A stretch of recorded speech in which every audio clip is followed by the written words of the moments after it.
دکاندار کے پاس گیا۔ اس نے دکاندار کو ٹیپوں سے جڑا ہوا 10 روپے کا نوٹ دیا اور کہا کہ 2 انڈے دے دو۔ دکاندار نے منہ بنا کر اسے انڈے دیے اور نوٹ لیا۔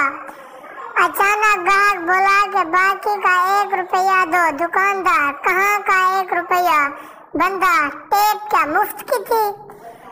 ماں بیٹے سے: بیٹا بلا بند کر دو۔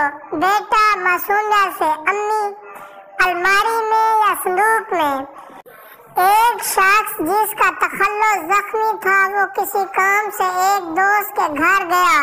اس نے دروازے پر دستک دی تو اندر سے آواز آئی: کون ہے؟ اس شخص نے جواب دیا: جی میں زخمی ہوں۔ تو آواز آئی: ہسپتال آگے ہے، جلدی سے جائیے۔ شاگرد: جناب آپ نے مجھے حساب میں 0 کیوں دیا؟ میں سخت پریشان ہوں۔ استاد: اور میں اس لیے پریشان ہوں کہ اس سے کم کوئی ہنسا نہیں جو میں آپ کو دوں۔